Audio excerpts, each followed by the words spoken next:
जैसे बेटा आज हमारा नेक्स्ट चैप्टर टॉपिक है ट्रांसफर ऑफ प्रॉपर्टी, मतलब ट्रांसफर ऑफ ओनरशिप। बेटा ट्रांसफर का मतलब आपने प्रॉपर्टी क्या कर दी, पास कर दी, ओनरशिप क्या कर दी, पास कर दी दूसरी पार्टी को, या कन्वे कर दी। एक वर्ड क्या यूज कर सकते हो, कन्वे करना, कन्वे कर दिया ना। तो यही लिखा है transfer of property, passing of property, transfer of ownership, मतलब एक ही, बिल्कुल क्लियर है।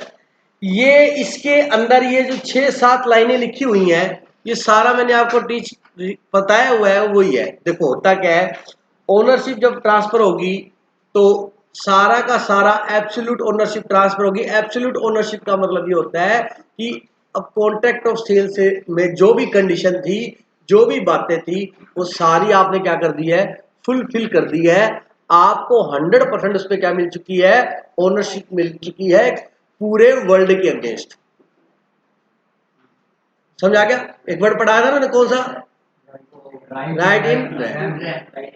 आपको अधिकार है, आप इस प्रॉपर्टी का जैसे मर्जी यूज कर सकते हो। आपको प्रॉपर्टी पसंद नहीं, आप तोड़ दो, आप दोबारा बना लो, अब जो मर्जी इसमें चेंज करो, आपका अधिकार है, आपको कोई रोकने वाला। समझा गई मेरी बात? तो ये सब वही है।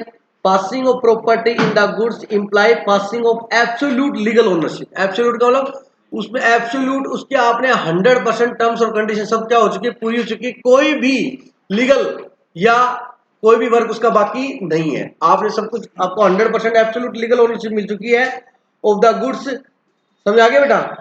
Under a contract of sale from the seller to the buyer for a price. और आपको पता प्राइस के बिना तो कुछ होता ही नहीं। सेल ऑफ गुड्स एक्ट में सबसे इंपॉर्टेंट क्या, प्राइस है ना। अगर प्राइस इन काइंड है तो सेल ऑफ गुड्स एक्ट नहीं लगेगा। मैं ये नहीं कह रहा सेल ऑफ गुड्स नहीं लगेगा, प्राइस होना चाहिए, बताया हुआ मैंने आपको। On passing of the property the goods sold ceases to be the property of the seller and vest का मतलब होता है transfer owner in the buyer. Seller से किसको, सेलर की मालिकाना अधिकार क्या हो जाता है, खत्म, और वो किसको ट्रांसफर हो जाता है, बायर को ट्रांसफर हो जाता। कोई डाउट है? वेस्ट का मतलब क्या है, ट्रांसफर होना, ठीक है। It should be noted that the passing of property in the goods is not similar to passing of the possession। बड़ा इंपॉर्टेंट लाइन है ये। कहता है कि पासिंग ऑफ प्रॉपर्टी का मतलब आप ये मत समझ लेना कि आपने पोजीशन पास किया। पोजीशन पास होना एक अलग बात होती है, पोजीशन का मतलब कब्जा, जिसपे उसका कंट्रोल है, जो उसको यूज कर रहा है, ठीक है। और ओनरशिप का पोजीशन अलग है, और उसका बेटा ओनरशिप पास होना अलग है, और पोजीशन क्या है, अलग है। अब मेरी बात सुनो, आपके पास कार है, आप उसके क्या हो, ओनर। आपका फ्रेंड आपसे वो कार एक दिन के लिए मांग के ले गया, तो कार किसके पोजीशन में है, आपके फ्रेंड के, लेकिन ओनरशिप चेंज हुई नहीं, ओनर तो हम ही है। मेरा हाउस है, मैं उसका ओनर हूं, मैंने उसको क्या दे दिया, रेंट पे। यूज कौन कर रहा है, टेनेंट, किराएदार। पोजीशन किसका है, किराएदार का। पोजीशन किसका है, बोलो किसका है, टेनेंट का। लेकिन ओनर कौन है, मैं हूं। बोलो बात समझ आएगी? तो ओनरशिप के लिए आपका पोजीशन हो भी सकता है, और अब मान लीजिए मैं ओनर हूं, मैं यूज कर रहा हूं, तो ओनर भी मैं हूं, पोजीशन भी मेरे पास है। हो सकता है मैं ओनर हूं और मैंने किराए पे दे रखा हो, मतलब पोजीशन का ओनरशिप से कोई लेना देना। आप पोजीशन पहले भी ले सकते हो, पोजीशन बाद में भी ले सकते हो। पोजीशन एक अलग मैटर है और ओनरशिप एक, कोई डाउट है किसी को? ये लिखा हुआ है, a person may be in possession of goods but may, sorry, if it should be noted that the passing of the property in the goods is not as similar to passing of the possession of the goods। मतलब आप passing of position को passing of ownership नहीं मान सकते, ownership एक अलग matter है, ठीक है। ए पर्सन में be in position of goods but may not be owner. कहता है किसी के पास पोजीशन हो सकता है गुड्स का या किसी प्रॉपर्टी का, लेकिन उसकी ओनरशिप होना जरूरी नहीं है of the goods. For instance an agent और सर्वेंट और hire purchase may be the position of the goods but can't not be the owner of the goods. बोलो बात समझ आ गया? आपका एजेंट है, आपका सर्वेंट है, या आपने हायर परचेज पे फाइनेंस कराया गुड्स, समझ रहे हो?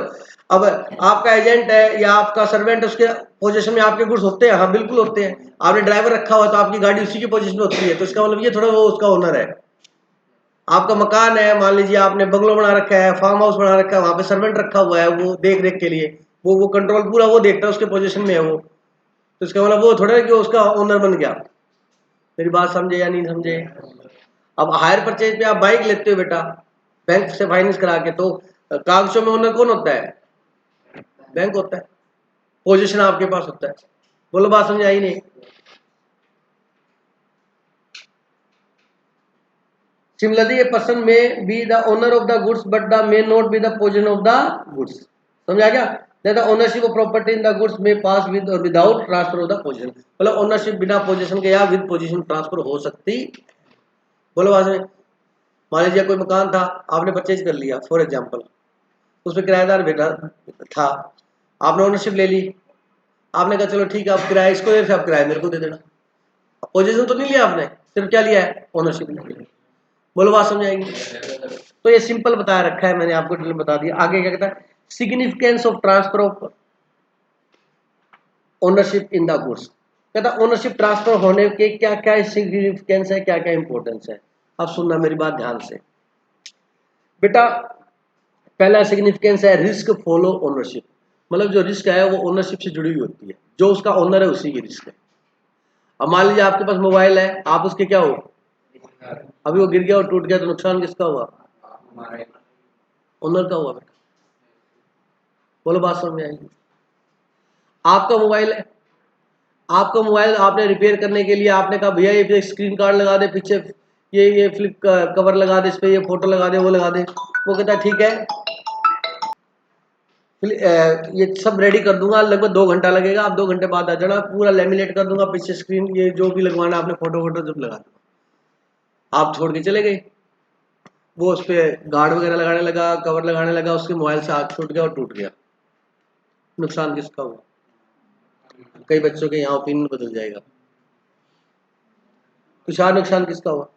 नुकसान बेटा आपका ही हुआ, आप उससे डैमेज ले सकते हैं। ये बात ध्यान से सुन लो, आपका ही नुकसान है वो, आप उससे क्या ले सकते हो? डैमेज ले सकते हो, कंपनसेशन ले सकते हो। तो हमेशा इस बात का ध्यान रख लेना कि नुकसान हमेशा किसका होता है? अगर बट सब्जेक्ट टू कंडीशन आपने कॉन्ट्रेरी कोई कॉन्ट्रैक्ट ना किया हो। कॉन्ट्रेरी मतलब उसके अगेंस्ट में। फॉर एग्जाम्पल आप उसको देके गए, आपने कहा हेलो भैया ये मोबाइल का मालिक कौन है?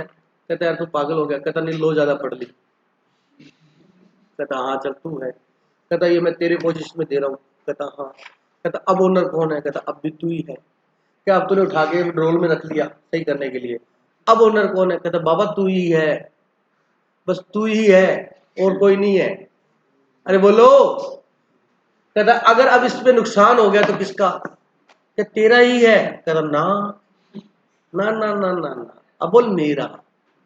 क्या बोल? मेरा। बात समझा गई? कहता मतलब, कहता ये फोन सही करने के लिए कंडीशन पे दूंगा एक। क्या कंडीशन है? कि अगर फोन में कोई नुकसान हो गया कोई भी, तो वो रिस्क तेरी है, मेरी नहीं। अब बोल रिपेयर करेगा या नहीं करेगा? शॉपकीपर कहता सन की है क्या, रोज करता हूँ, कोई नुकसान थोड़ा ना होता है। बट अगला उस ठीक है। हाँ, इस केस में अब ओनरशिप तो उसकी है लेकिन रिस्क किसका है? शॉपकीपर का।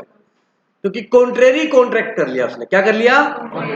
ये एक्सेप्शन केस है। समझ आ गया? रिस्क ऑफ फॉलो ओनरशिप मतलब ओनरशिप से जुड़ा हुआ रिस्क होता है, जो ओनर है उसका रिस्क है। It is the general rule of law. Law का जनरल रूल है that risk follow ownership. Risk उसको फॉलो करता है ओनरशिप। ओनरशिप है उसका रिस्क है, जो ओनर नहीं उसका रिस्क नहीं है। Therefore, the risk in the goods remain with the seller until the property in the goods is transferred to the buyer. जब तक रिस्क किसका रहेगा? सेलर का रहेगा, जब तक ओनरशिप बायर को ट्रांसफर नहीं हो जाती। Subject to a contrary to the contract लिखा हुआ है। अगर उसे कॉन्ट्रेरी कॉन्ट्रैक्ट कोई कर लिया तो एक अलग बात है फिर। बोलो समझ आएगी नहीं आया? When the property in the goods is transferred to the buyer, the goods are at the buyer risk whether delivery has been made or not. अगर ओनरशिप ट्रांसफर हो चुकी है बायर को लेकिन अभी डिलीवरी नहीं हुई है, उससे कोई फर्क नहीं पड़ता, लेकिन ओनर कौन माना जाएगा? बायर माना जाएगा, और रिस्क भी किसका है? बायर का। बोलो समझ आएगी नहीं? But if the delivery has been delayed through the fault of either of the buyer or seller, the goods are at the risk of the party in fault.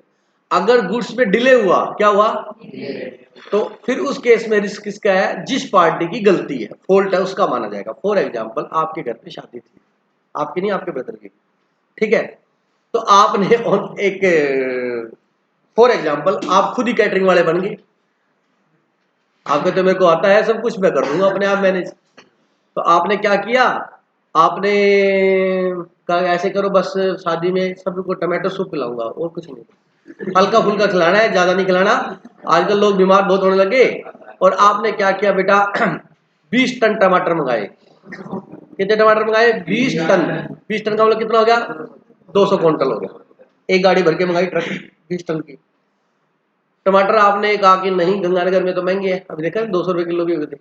आपने दिल्ली फोन किया, दिल्ली में एक मार्केट है आजादपुर मार्केट, सब्जी मंडी बहुत बड़ी, Azadpur market में phone लगाया, कश्मीरी गेट के पास। आपने कहा मेरे को 20 टन टमाटर चाहिए। उसने कहा कब चाहिए आपको टमाटर, कहता है कि 19 तारीख को, 19 अक्टूबर को। कहता अच्छा, 20 अक्टूबर को मॉर्निंग में मैंने इसका टमाटर सूप बनाना है, ठीक है।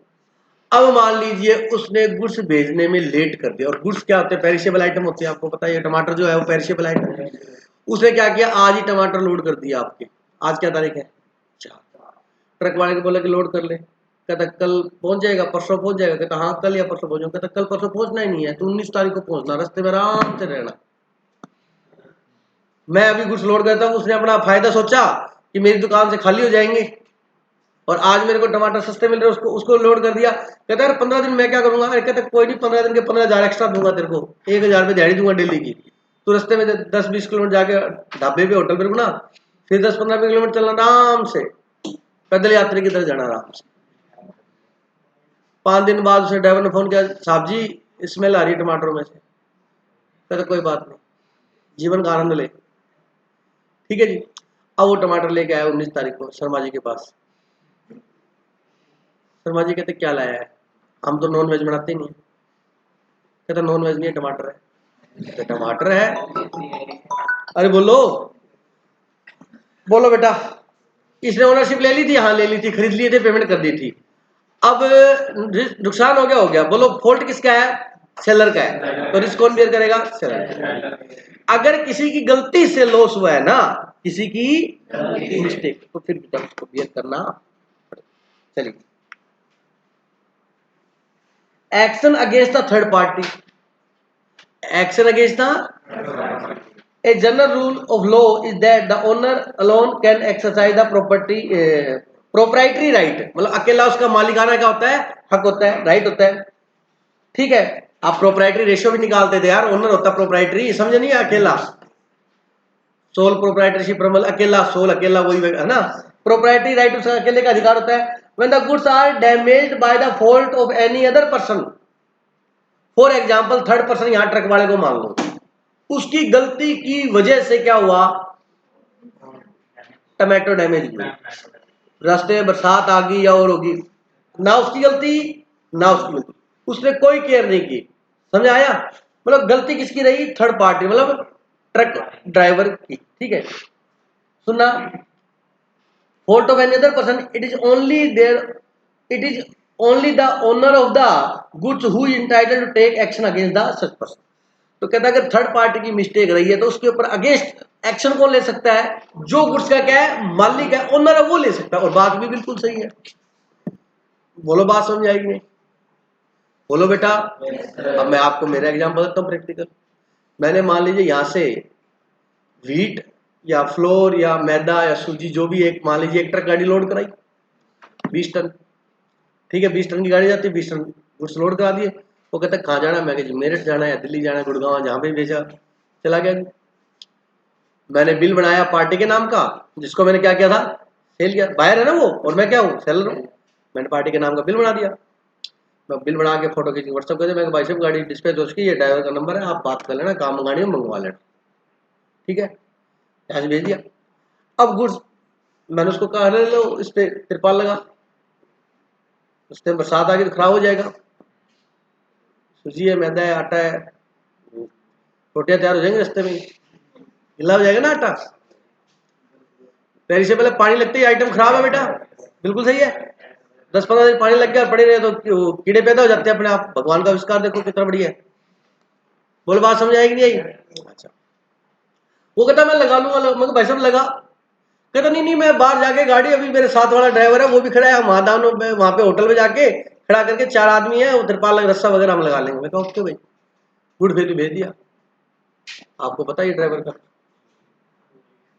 लगाया नहीं, कहता बादल साफ है, धूप खिली हुई है, बरसात आने का कोई चांस नहीं। ओके, 200 किलोमीटर के बाद बादल गायब हो गए, धूप खिली हुई बंद हो गई, इंद्र देवता मेहरबान हो गए, बरसात होगी।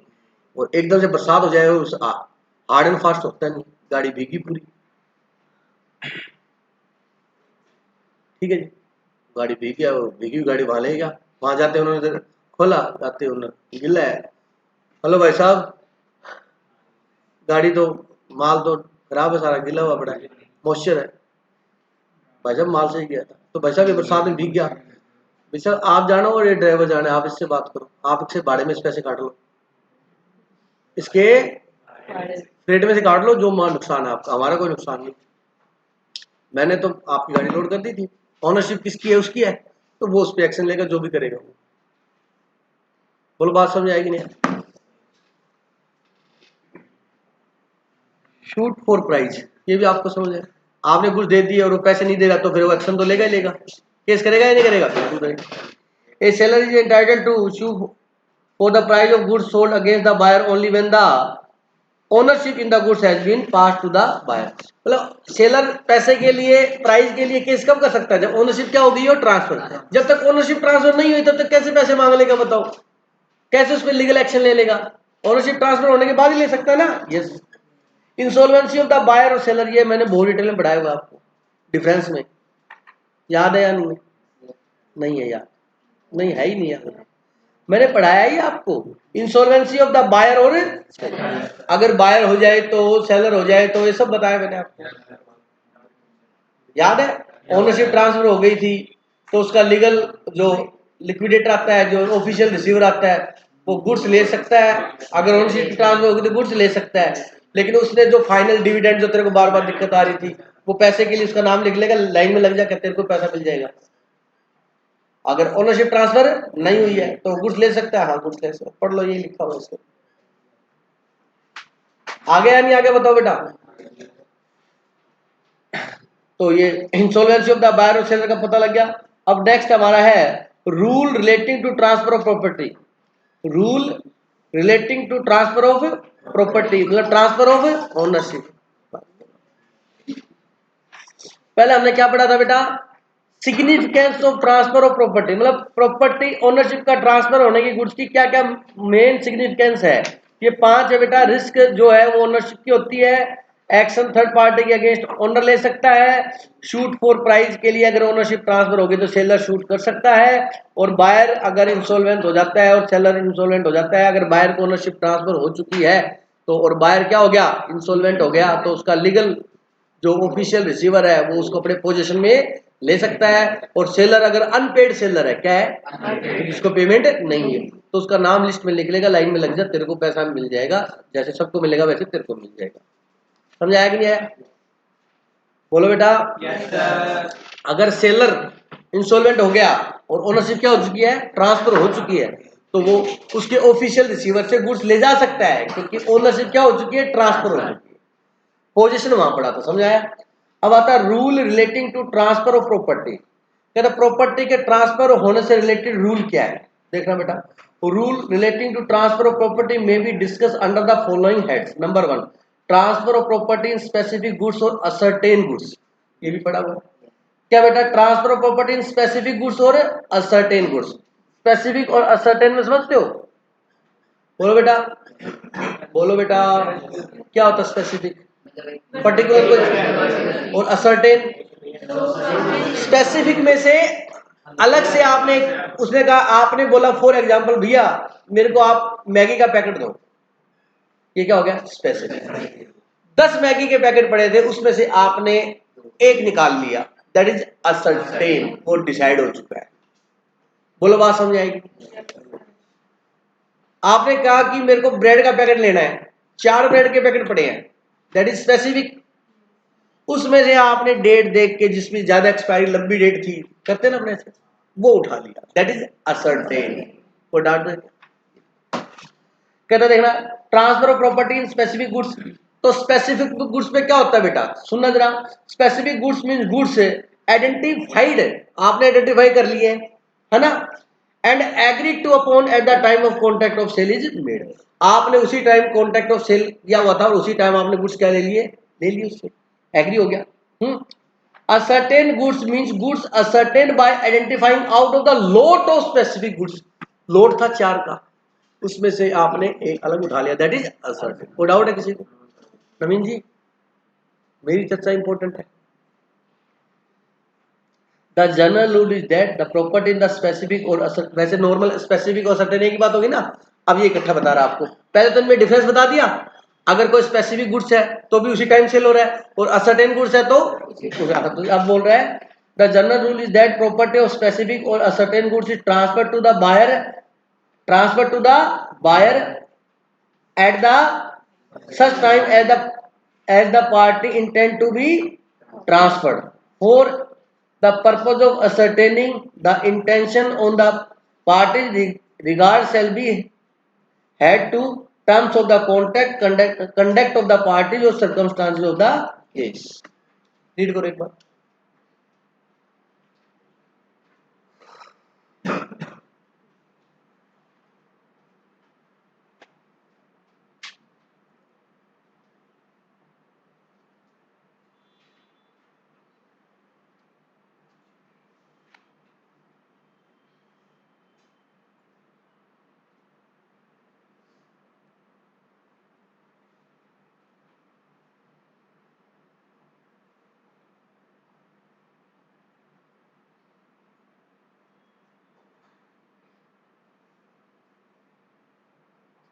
कहता स्पेसिफिक गुड्स और असर्टेन गुड्स के अंदर ट्रांसफर जो ओनरशिप है वो बायर को कब होती है, जब कॉन्ट्रैक्ट की पार्टी क्या होती है बेटा, ट्रांसफर करने की आती है, इंटेंशन होती है जिस टाइम, मतलब उसी टाइम है तो शाम को या कल जो भी इंटेंशन है आपस में, उसी टाइम उसको क्या होता है बेटा, ट्रांसफर होती है। और इंटेंशन डिपेंड किस पे करती है, कॉन्ट्रैक्ट की टर्म्स पर और उनके कंडक्ट पे, उनका आचरण क्या किस रिलेटेड और सरकमस्टांस पे। अब मान लीजिए आप जाते हैं, भाई साहब एक केक पैक कर दो मेरे को, कहता भी चाहिए, हाँ जी, तो भैया क्या होगा, ओनरशिप तक भी ट्रांसफर। भाई साहब एक ऑर्डर लिख लो, ये केक बनवाना बच्चे का बर्थडे, शाम को 6 बजे चाहिएगा मेरे को। अरे बोलो कंडक्ट, समझ आया? हाँ, तो कहता भाई साहब कोई बात नहीं मिल जाएगा। कहता नहीं मेरे को बनवाना है अलग से। उसने देखा कार्ड पे हो गया, डोरेमोन वाला बना देना भाई मेरा, 4 पौंड का 6 पौंड। करते हैं या नहीं करते? अगर आपको स्पेसिफिक सर्टेन चाहिए तो आप ऑर्डर देते हो, और नॉर्मल चाहिए तो वैसे ले ही जाते हो। समझ आया कि नहीं? तो आप वो डिपेंड करता है सर्कमस्टांसेस पे, कंडीशन पे कि आप ओनरशिप कब ट्रांसफर करें। समझ आया मेरी बात? अब कहता है रूल फॉर ascertaining इंटेंशन। कहता है unless difference intention appear the following are the rule for the ascertaining the intention of the parties at the time at which the property in the goods is to be pass to the buyer. कहता है कि जब तक उनकी कोई different intention ना दिखती हो तो हमारा ये जनरल रूल ये लगेगा गुड्स के अंदर। क्या बेटा, जैसे आप एग्जांपल देता हूं, फॉर एग्जांपल आप किसी दुकान में जाते हो और आप कहते हो भाई साहब मैगी का पैकेट है, वो कहता हाँ है। उससे आप क्या समझोगे? भाई वो अभी उसकी डिलीवरी लेना चाहता है, इंटेंशन पता लग रही है। अब आप भी समझदार हो, मैगी का पैकेट लेने के लिए 4 दिन पहले ऑर्डर दे के आते हो आप कि अंकल मैं ना 4 दिन बाद एक मैगी का पैकेट लेके जाऊंगी, तैयार रहना बिल्कुल। बोलो बात समझ आएगी? प्लीज बोलो हाँ। केक वाले में कह सकते हो कि शाम को चाहिए, कल चाहिए। कैटरिंग वाले को कह सकते हो 15 तारीख को चाहिए, 20 तारीख को। तो सरकमस्टांसेस, कंडक्ट, इंटेंशन, बोलो समझ में आ रहा है कि नहीं समझ में आ रहा है? तो अब ये कह रहा है कि वैसे तो देखो ओनरशिप उनकी इंटेंशन पे डिपेंड करती है, ट्रांसफर कब होगी, उनके आचरण पे डिपेंड करती है, कंडक्ट पे डिपेंड करती है, सरकमस्टांसेस पे डिपेंड करती है। लेकिन अगर उनमें कुछ भी नहीं कहा हो तो जनरल रूल ये लगता है। जनरल रूल कौन सा लगता है? नंबर 1, अगर गुड्स क्या, अगर गुड्स डिलीवरी की कंडीशन में बिल्कुल डिलीवर होने के लिए तैयार है, बिल्कुल डिलीवर होने के लिए क्या है, तो उसका इंटेंशन ये मानी जाएगी वो उसी टाइम डिलीवरी ओनरशिप क्या हो जाएगी, ट्रांसफर हो जाएगी। समझाएगा? दूसरा, डिलीवरेबल कंडीशन में है, मतलब डिलीवरी किया जा सकता है लेकिन अभी रेडी करना। आपने बोला भैया मैगी है एक पैकेट, तो ये क्या भाई लो भैया 500 पैकेट पैक कर दो, 2 मिनट बैठो अभी, अरे छोटू गोडाउन से लेके आ जा। बोलो बात समझ आएगी। मैं प्रैक्टिकल एग्जांपल दे रहा हूँ आपको, पढ़ना जरा। अरे इधर समझ लो। अरे सक्षम गोडाउन से लेके आ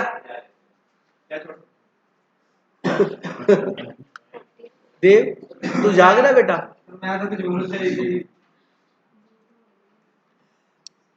मेरा पर्सनल ओपिनियन है, बाकी आप पीछे खुश रहो, मस्त रहो। When specific goods are in delivered state, मतलब बिल्कुल डिलीवरी होने के बिल्कुल रेडी है, डिलीवर्ड स्टेट में है, मतलब डिलीवर के लिए बिल्कुल क्या है, रेडी है।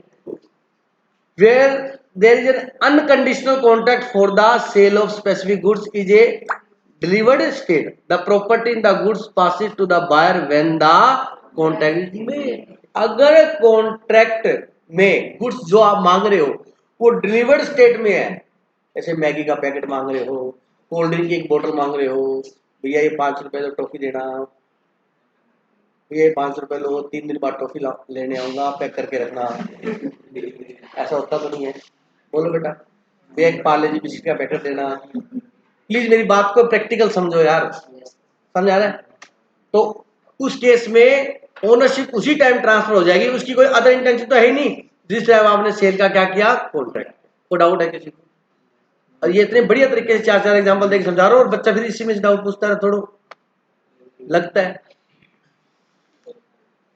दूसरा है when specific goods to be put into deliverable state, उसको डिलीवरी दे सकता है लेकिन डिलीवरेबल बनाना पड़ेगा। वो 10 बैग मांग ली, 500 पैकेट मांग ली उसने, भैया अभी पैक करा देता हूँ।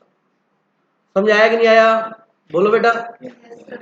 Where there is a contract for the sale of specific goods but the goods are not in a delivered state. अब कोई 500 पैकेट पैक करके थोड़ा रखता है यार, आपको पता है, सिंगल पैकेट तो सब पैक करके रखते हैं। बिस्किट का ले लो, पार्ले जी का ले लो, या कोल्ड ड्रिंक ले, सिंगल सिंगल पीस तो सब होते हैं। अब कोई ऐसे थोड़ा ना होता, अब जैसे दीपावली आएगी तो लोग वो बंच बनाने तैयार कर देंगे, लोग गिफ्ट पैक वाले, है ना, क्योंकि वो समय आ गया। हाँ,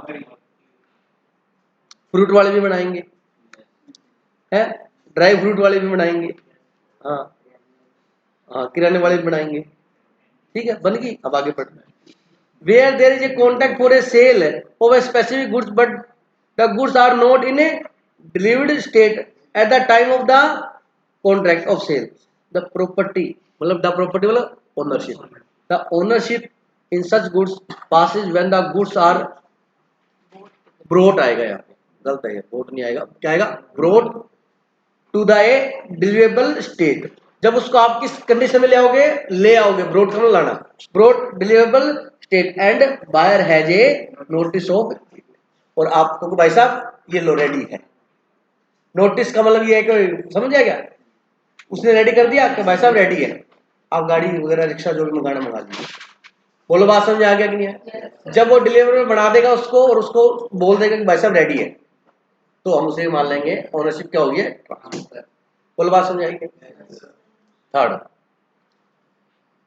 when when something is to be done for ascertaining the price, कहता है कि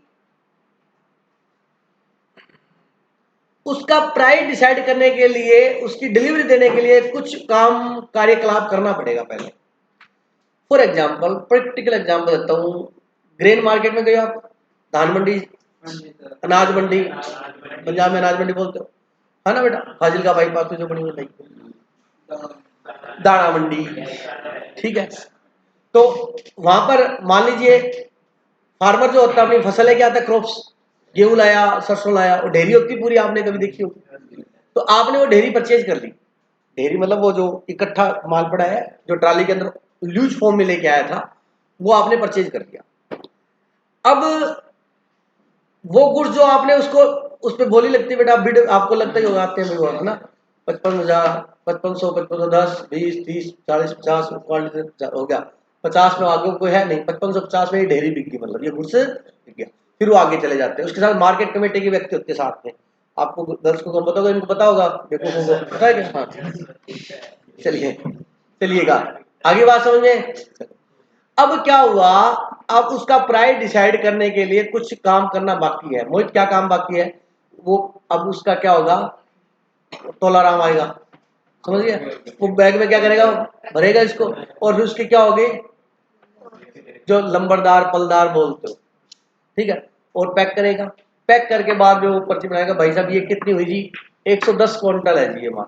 अब रेट क्या होगा, डिसाइड तो हो गया पहले, गधा 5550 का रेट था, अब रेट का बनेगा, फाइनल होगा, रेट क्या होगा, फाइनल। अब 5550 रुपये क्विंटल था, 5500 रुपी है ना, 5550 रुपी इंटू 110। लेकिन वो प्राइस डिसाइड करने से पहले हिमांशु उसको क्या करेगा, मेजर करना पड़ेगा, उसको अलग करना पड़ेगा। बोलो बात समझ आएगी। अब देखो क्या लिखा हुआ है, when something is to be done, something is to be done for ascertaining the price। बोलो करना पड़ेगा नहीं, जो वो सब कुछ कर देगा, तोल देगा, फिर वो ओनरशिप क्या हो जाएगी, उसकी ट्रांसफर हो जाएगी। अगर कुछ अलग इंटेंशन नहीं है तो रूल है ये। अरे बोलो समझ आएगा। देखो, where there is a contract for the sale of specific goods is a delivered state, but the seller is bound to wait, measure, test or do some other act for thing with the reference of the goods for the purpose of ascertaining the price. In such a case, the ownership does not pass until such act or thing are done and the buyer has notice therefore। जब तक वो कार्यक्रम सारे नहीं हो जाते तब तक ओनरशिप ट्रांसफर नहीं हो जाती और रेडी हो जाएगी। वैसे कहेगा भाई साहब रेडी है, दुकान नंबर 182 भी आगे माल को उठा लो, तो नोटिस दे दिया, अब ओनरशिप क्या हो चुकी है, ट्रांसफर। अब वो शाम को नहीं उठाता है और रात को बरसात आ जाती है तो रिस्क किसका है, उसका, क्योंकि मैंने आपको बोल दिया था रेडी है, उठवा लो।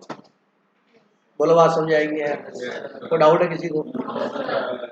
अब इन सभी बातों के एग्जाम्पल मैंने तो दे दिए और लिखे हुए एग्जाम्पल आपके लिखे हुए, आप घर पे जाके इसको क्या कर लेना, रीड। ठीक है बेटा, थैंक यू सो मच, जय श्री श्याम।